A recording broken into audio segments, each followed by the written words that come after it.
है सॉल्यूशन से हम लोग देखे हैं सॉल्यूशन के कंपोनेंट सॉलिड सॉल्वेंट। उसके बाद हम लोग देखे हैं सॉल्यूशन के टाइप्स में हम लोग देखे हैं नंबर ऑफ कंपोनेंट्स के बेसिस पर पोलिनरी, टर्नरी, बाइनरी सॉल्यूशन। हम लोग को बाइनरी सॉल्यूशन पढ़ना है। उसके बाद अमाउंट ऑफ सॉलिड के बेसिस पर देखें सैचुरेटेड, अनसैचुरेटेड, सुपर सैचुरेटेड, और स्टेट के बेसिस पर देखें हम लोग solid solid, solid liquid, solid gas, इस तरह से गैस गैस तक 9 टाइप्स का। और उसके बाद हम लोग देखे थे क्या कि अगर एक्वस और नॉन एक्वस सॉल्यूशन होगा तो उसके उस तरह से। उसके बाद सॉल्यूशन के कंसंट्रेशन देखे थे और कंसंट्रेशन एक्सप्रेस करने के लिए 10 मेथड्स देखे थे। उसके बेसिस पर न्यूमेरिकल्स देखे थे, इंडेक्स क्वेश्चन देखे थे। उसके बाद हम लोग देखे थे सॉल्विटी को इफेक्ट करने वाले फैक्टर्स देखे थे, और उसमें से 3 सॉल्विटी को पढ़ना है। Solubility of gas in liquid, Henry's law हो गया। Solubility of liquid in liquid, solubility of solid in liquid, ये दोनों के लिए राउल्ट्स लॉ हो गया। तो हेनरीज लॉ पढ़ चुके हैं, हेनरीज लॉ का एक क्वेश्चन देख चुके हैं टेक्स्ट में। उसके बाद हम लोग राउल्ट्स लॉ पढ़ चुके हैं फॉर वोलेटाइल सॉल्यूट। अभी हम लोग देखेंगे Raoult's law for non volatile solute, और Raoult's law is special case of Henry's law.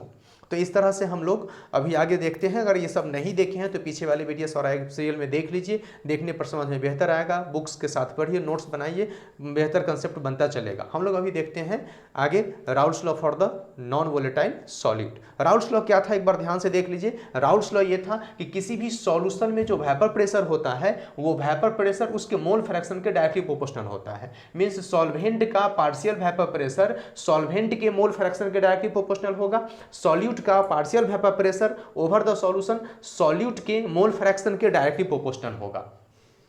Means vapour pressure of the solvent is directly proportional to mole fraction of the solvent, and vapour pressure of the solute is directly proportional to the mole fraction of the solute over the solution. इस proportionality को हटाने के लिए pure vapour pressure constant के तौर पे लेते हैं। तो P1 equal to P1 not x1, P2 equal to P2 not x2 लेते हैं।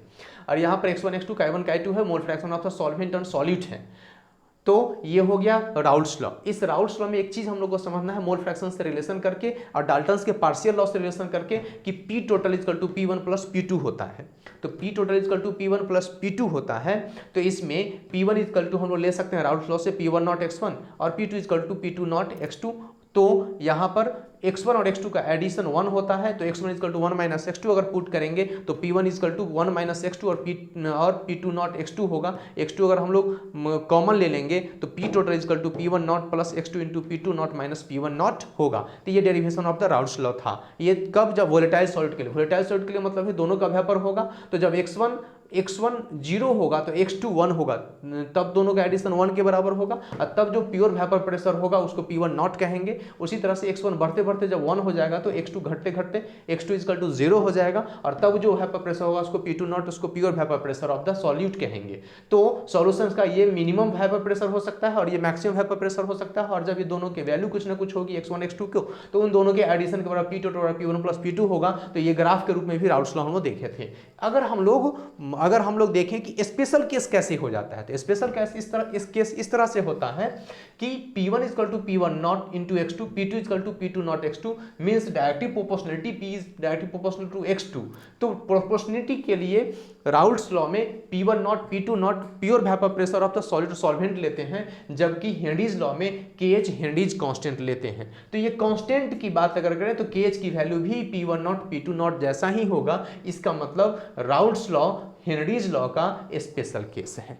ठीक है, अब हम लोग देखते हैं क्या नॉन वोलेटाइल सॉलिड के लिए। तो नॉन वोलेटाइल सॉलिड अगर करेंगे तो P2 not, non volatile solid जैसे चीनी है, नमक है, चीनी और नमक का कोई वेपर प्रेशर होगा? नहीं होगा। तो वेपर प्रेशर नहीं होगा तो P2 नॉट की वैल्यू क्या हो जाएगी? 0 हो जाएगी। तो ये वाला चीज 0 हो गया तो नॉन वोलेटाइल सॉलिड का एक्सप्रेशन क्या हो जाएगा? P1 equal to P1 not x1 रह जाएगा। और इसका ग्राफ अगर देखेंगे तो ये पूरा दोनों नहीं हो करके केवल एक पार्ट रह जाएगा। मीन्स x1 0 से बढ़ के x1 जाएगा, x1 इक्वल टू 1 तक जाएगा और वहाँ पर वेपर प्रेशर बढ़ेगा। तो P1 और x1 में अगर ग्राफ खींचेंगे तो केवल एक ही सॉल्वेंट के वेपर प्रेशर बचेगा और इसी वेपर प्रेशर पर उसका सॉल्यूशन का वेपर प्रेशर होगा। अब इस चीज़ को हम लोग बुक के थ्रू देखते हैं। ठीक है, बुक में आप जानते हैं कि बुक के थ्रू उसको देखते रहना है। बुक आप निकालिए, उसके साथ नोट्स बनाइए, पीछे का सारा जो है उसको देखते रहिएगा और उसी से आपका क्या होगा कि बेहतर नोट और समझ बनेगा। हम लोग देखते हैं राउल्ट्स लॉ देखे हैं और special case of Henry's law है जिसमें P equal to KH into x2 है। ठीक है, और P1 is directly proportional to x1 और P2 is directly proportional to x2। ये राउल्ट्स लॉ का एक्सप्रेशन है। जब इसको हम लोग हेनरीज लॉ से तुलना करते हैं तो P1 नॉट और P2 नॉट की जगह पर केवल एक KH आता है, तो ये स्पेशल केस हो गया जो अभी देखे हैं। उसके बाद हम लोग इसका ग्राफ प्लॉट अगर करेंगे, इसका ग्राफ प्लॉट में सिर्फ यही होगा, ग्राफ प्लॉट में यही होगा कि एक ही लाइन इसमें बचेगा, ठीक है। अब बुक के थ्रू देखते हैं। According to Raoult's law the vapour pressure of volatile components in a given solution is given by P1 is equal to x1 P1 not in the, तो P1 is equal to x1 P1 not जो अभी देखे हैं, केवल एक ही component रहने के कारण इन the solution of a gas in a liquid one of the components is so volatile that it exists as a gas, and we have already seen that the solubility is given by Henry's law which states that P is equal to KH into X। जब केवल एक ही components की बात करेंगे तो according to Raoult's law के अनुसार से the vapour pressure of volatile component in a given solution is given is equal to P1 not x1 या x1 इंटू P1 नॉट, ठीक है। अगर एक कंपोनेंट की गैस की बात करेंगे तो उसका वेपर प्रेशर क्या होगा, मोल फ्रैक्शन के डायरेक्टली प्रोपोर्शनल होगा, means P1 is equal to x1 P1 not होगा। In the solution of a gas, Henry's law special case कैसे बनता है बुक के थ्रू देख रहे हैं हम लोग। In the solution of a gas in a liquid में one of the components is so volatile, इसमें से एक कंपोनेंट इतना ज़्यादा वोलेटाइल है that exist as a gas, means ये जो बाइंडी सॉल्यूशन है, दोनों लिक्विड सॉल्यूशन है, उसमें से एक कंपोनेंट्स बोले तो सॉल्यूट, वो इतना ज़्यादा वोलेटाइल है, सॉल्वेंट इतना ज़्यादा वोलेटाइल है कि गैसेस स्टेट में है तो लिक्विड स्टेट में एक ही कंपोनेंट बचेगा, तो लिक्विड और गैस का सॉल्यूशन जो हेनरीज लॉ का सॉल्यूशन बनता है, that exist as a gas and we have already seen that solubility is given by Henry's law which states that P is equal to KH into x. If we compare, तो हम लोग देखें Henry's law के द्वारा P is equal to KH into x. If we compare the equations for Raoult's law and Henry's law, it can be seen that the partial pressure of volatile components or gas is directly proportional to its mole fraction in solution, ठीक है। तो Henry's law क्या, Raoult's law Henry's law compare करें तो क्या होगा, it can be seen that, ये देखा जाएगा कि पार्शियल प्रेशर, आंशिक जो दाब है ऑफ द वोलेटाइल कंपोनेंट, जो उड़नशील कंपोनेंट है और जो गैस है, तो गैस या वोलेटाइल कंपोनेंट एक ही बात हो गया, is directly proportional to its mole fraction in the solution में जो मोल फ्रैक्शन है उसके डायरेक्टली प्रोपोर्शनल है। Only the proportionality constant KH differ from P1 not, यहाँ पर हम लोग देखें कि only the proportionality constant KH और P1 नॉट में, P1 KH और P1 नॉट में डिफरेंस है कि KH के जगह पर P1 नॉट लेंगे तो राउल्ट्स लॉ हो जाएगा और P1 नॉट के जगह पर KH लेंगे तो ये हेनरीज लॉ होगा। दस Raoult's law becomes a special case of Henry's law, इसलिए क्या हो गया, राउल्ट्स लॉ हेनरीज लॉ का स्पेशल केस हो गया। कई बार मैं पूछा है, इसको इस ढंग से एक्सप्लेन कर लेंगे, बुक के थ्रू देखें, मतलब एक चीज़ को दो बार हम लोग देखे हैं। Another important class of solution consist of solid. अब यहीं पर क्या है कि सॉलिड को लिक्विड में डिसॉल्व करेंगे तो दूसरा कंपोनेंट कौन हो जाएगा, सॉलिड होगा। डिसॉल्व इन लिक्विड में डिसॉल्व करेंगे, ठीक है। एग्जाम्पल, सोडियम क्लोराइड, ग्लूकोज मतलब नमक को, ग्लूकोज को, यूरिया को, केन शुगर को in water and iodine and sulphur dissolve in carbon disulphide. Carbon disulphide में सल्फर को डिसॉल्व करें, आयोडीन को डिसॉल्व करें तो ये हो गया क्या, solid in liquid. Some physical properties of these solutions are quite different from those of pure solvents, और इसकी प्रॉपर्टी जो है प्योर सॉल्वेंट से अलग होगा। जब सॉलिड मिला देंगे तो इसकी प्रॉपर्टीज क्या होगा, जो प्योर सॉल्वेंट केवल वाटर है, वाटर और शुगर मिला दें तो वाटर शुगर के सॉल्यूशंस की प्रॉपर्टीज वाटर से अलग होगा। ग्लूकोज को मिला दे वाटर में तो वाटर की जो प्रॉपर्टीज है उससे ग्लूकोज और वाटर के जो सॉल्यूशन है उसकी प्रॉपर्टीज अलग होगा, ठीक है। तो वेपर प्रेशर, तो we learned in unit 5 class 11, तो वेपर प्रेशर फॉर एग्जांपल कौन कौन प्रॉपर्टी बदलेगा, तो वेपर प्रेशर बदल जाएगा। वेपर प्रेशर के बारे में हम लोग यूनिट 5 11th में पढ़े थे। वेपर प्रेशर क्या होता है कि गैस में जब वेपर और लिक्विड के बीच इक्विलिब्रियम आ जाएगा, क्लोज कंटेनर में रहेगा, तो गिवन टेम्परेचर और प्रेशर पर उन दोनों के बीच इक्विलिब्रियम आ जाने पर जो वेपर जो प्रेशर लगाता है उसको वेपर प्रेशर कहते हैं, at given temperature and pressure. यही यूनिट 5 में पढ़े थे हम लोग। तो ये वेपर प्रेशर हो गया। तो ये वेपर प्रेशर जो है जब हम लोग लिक्विड को डालेंगे किसमें, लिक्विड को डालेंगे किसमें, लिक्विड में डालेंगे क्या, सॉलिड, तो जो वेपर प्रेशर में चेंज आएगा वो क्या होगा, routes law for the non volatile solid जैसा भी होगा। इक्विलिब्रियम कंडीशंस जब आ जाएगा उस कंडीशन में, तो equilibrium condition the pressure exerted by the vapours of the liquid over the liquid phase is called vapour pressure, है ना। जो हम लोग 11th के 5 में देखे थे कि इक्विलिब्रियम जब आ जाएगा एट कांस्टेंट टेम्परेचर प्रेशर पर, तो कांस्टेंट टेम्परेचर पर प्रेशर पर इक्विलिब्रियम आ जाने पर क्लोज कंटेनर में वेपर के द्वारा जो प्रेशर डाला जाएगा उसको वेपर प्रेशर कहे थे। ठीक है, जो हम लोग डायग्राम से देख सकते हैं कि ये प्योर सॉल्वेंट है और इस सॉल्वेंट में कांस्टेंट टेम्परेचर प्रेशर पर ये जो वेपर है, ये वेपर और सॉल्वेंट के बीच इक्विलिब्रियम आ गया और इस इक्विलिब्रियम में इस वेपर के द्वारा जो प्रेशर डाला जाएगा उसको वेपर प्रेशर कहेंगे। अब सॉलिड को जब इसमें मिला देंगे, सॉलिड को मिला देंगे, तो सॉलिड को मिलाने पर सॉलिड और सॉल्वेंट के बीच में इंटरमोलिकुलर फोर्स बढ़ जाएगा, तब तो सॉल्युबल होगा। एक ही कंसेप्ट चलता है, तो जो बढ़ गया तो बढ़ जाने पर सरफेस पर क्या होगा, सॉलिड पार्टिकल्स भी प्रेजेंट रहेगा और सॉल्वेंट पार्टिकल्स भी, लेकिन केवल सॉल्वेंट वोलेटाइल है, सॉलिड तो वोलेटाइल नहीं है, इसलिए इस पर से उड़ने की जो वेपर बनने की जो रेट है वो घट जाएगा, इसलिए वेपर प्रेशर क्या हो जाएगा, डिक्रीज कर जाएगा। तो जब सॉलिड को मिलाते हैं या नॉन वोलेटाइल सॉलिड को मिलाते हैं प्योर सॉल्वेंट में, तो वेपर प्रेशर क्या होता है, घट जाता है। यही डायग्राम के अनुसार देखने के लिए कहा था। In a pure liquid the entire surface is occupied by molecules of liquid, है ना। देखिए कि जब प्योर लिक्विड है तो प्योर लिक्विड में पूरा का पूरा सरफेस केवल लिक्विड के द्वारा ऑक्युपाइड किया गया है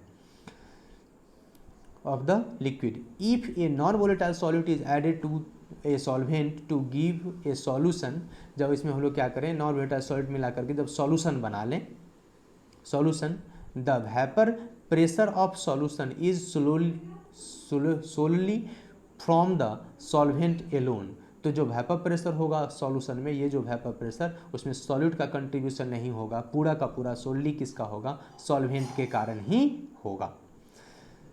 from the solvent alone this vapour pressure of the solution at a given temperature is found to be lower than the vapour pressure of the pure solvent at the same temperature.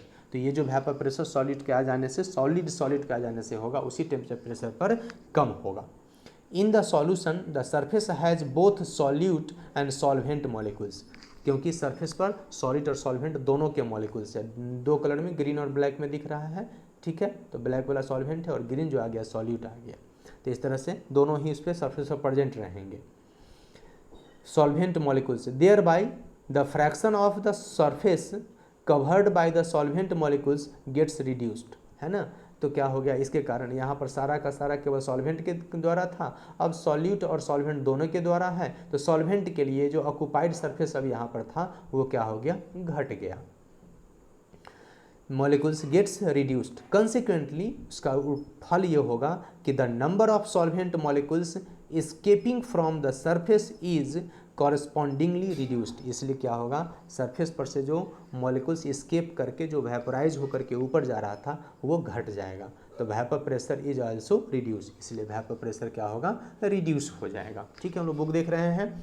The decrease in vapour pressure of solvent depends on the quantity of non volatile solute present in the solution.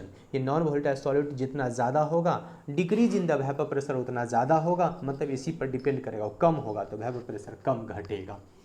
Irrespective of its nature, ये solid का क्या nature है उस nature पर depend नहीं करेगा, बस केवल अमाउंट पे डिपेंड करेगा, और यही अमाउंट, यही संख्या के कारण कॉलिगेटिव प्रॉपर्टी जन्म लेगा, और यही लाइन बार बार कॉलिगेटिव प्रॉपर्टी में रिपीट करेंगे, ध्यान रखिएगा। For example, decrease in the vapor pressure of water by adding 1 mole of sucrose to 1 kg of water is nearly similar to that produced by adding 1 mole of urea to the same quantity of water at the same temperature. ये जो बोला कि nature पर depend नहीं करेगा, केवल amount पर depend करेगा, तो ये जो केवल अमाउंट पर डिपेंड कर रहा है तो उसके लिए एग्जांपल दिया कि अगर 1 kg वाटर में 1 मोल ऑफ सुक्रोज बोले तो C12H22O11 चीनी मिला दें, और 1 मोल ऑफ यूरिया NH2CONH2 अगर मिला दें, तो सुक्रोज मिलाने पर भी और यूरिया मिलाने पर भी वाटर का जो वेपर प्रेशर है उस टेम्परेचर, उतना ही टेम्परेचर प्रेशर पर समान घटेगा। ठीक है, तो केवल अमाउंट पर डिपेंड किया, नंबर ऑफ मॉलिक्यूल्स पर डिपेंड किया, न कि नेचर पर। यूरिया और सुक्रोज दोनों दो डिफरेंट टाइप के था, तो अलग अलग डिक्रीज होना था, ऐसा डिक्रीज नहीं हुआ। Raoult's law in general form can be stated as, इसलिए राउल्स लॉ जनरल फॉर्म में इस तरह से एग्जिस्ट स्टेट कर सकते हैं, बता सकते हैं। For any solution the partial vapour pressure of each volatile component in the solution is directly proportional to its mole fraction. For any solution, किसी भी सॉल्यूशन के लिए, the partial vapour pressure of each volatile component, सभी volatile component in the solution, जो solution में volatile component है वो directly proportional होगा उसका मोल फ्रैक्शन का। ठीक है, इन बाइनरी सॉल्यूशन केवल 2 लेने पर let us denote the solvent by 1 and solute by 2, मतलब फर्स्ट कंपोनेंट सॉल्वेंट और सेकेंड कंपोनेंट को सॉल्यूट माने 2 से माने। When the solute is non volatile, जब सॉल्यूट नॉन वोलेटाइल है तो दूसरा कंपोनेंट नॉन वोलेटाइल हो गया। Only the solvent molecules are present in vapour phase, तब केवल सॉल्वेंट मॉलिक्यूल्स ही वेपर फेज में प्रेजेंट होगा, जो पीछे भी पढ़े हैं। And contribute to vapour pressure, और वेपर प्रेशर में केवल सॉल्वेंट ही कंट्रीब्यूट करेगा। जो वेपर प्रेशर कंट्रीब्यूट करेगा सॉल्वेंट, उसको लेट पी, उसको P1 मानते हैं। P1 जब मानेंगे तो P1 the vapour pressure of the solvent, P1 vapour pressure solvent का हो जाएगा, X1 be the mole fraction और X1 सॉल्वेंट का मोल फ्रैक्शन हो जाएगा। P1 not be the vapour pressure in the pure state, जब सॉलिड नहीं मिला रहेगा तो जो प्योर स्टेट में जो वेपर प्रेशर उसको P1 नॉट कहेंगे। Then according to Raoult's law, तब राउल्स लॉ के अनुसार P1 is directly proportional to X1 and P1 is equal to X1 into P1 not. यही रिड्यूस हो जाएगा, दोनों कंपोनेंट्स नहीं रहेगा। The proportionality constant is equal to the vapour pressure of pure solvent, ये जो प्रोपोर्शनलिटी कांस्टेंट है ये X1 जो हेनरीज लॉ में KH लिए थे वो क्या होगा, P1 नॉट के बराबर होगा। ए plot between the vapour pressure and the mole fraction of the solvent is linear, और ये क्या होगा, लीनियर होगा, तो इसका ग्राफ केवल एक ही लाइन रहेगा। ठीक है, तो बुक के थ्रू हम लोग क्या देख लिए, बुक के थ्रू हम लोग देख लिए Raoult's law is a special case of Henry's law. अब बुक देखिए, वेपर उसका दूसरा क्या देखिए, vapour pressure of the solutions of solid in liquids, that is Raoult's law for non volatile solid. उसका ग्राफ भी देखिए, उस सब देखें। सारा वीडियो इस तरह से देखते रहिए, बुक साथ में पढ़ते रहिए, और आराम से एक बार 2 बार पॉज करके दोबारा देखकर तिबारा देख करके खुद से नोट भी बनाइए। जब बुक समझ में आने लगेगा, नोट समझ में आने लगेगा, तो फिर आपका कंसेप्ट बन गया जेन्यून, और आपकी थिंकिंग पावर, आपका इमेजिन पावर बुक पढ़ने के साथ उसमें बनता है। तो इसलिए बुक पढ़ते हुए, नोट्स बनाते हुए, वीडियो को बार बार देख के रिपीट करके देखते हुए आगे पढ़ते रहिए। और जो कुछ भी नहीं समझ में कमेंट्स में उस वाला लिखिए, उस हिसाब से फिर अगला वीडियो बना देंगे। अगला वीडियो हम लोग आइडियल नॉन आइडियल सॉल्यूशंस के साथ आते हैं और मिलते हैं। थैंक यू, टेक केयर, पढ़िए बढ़िए।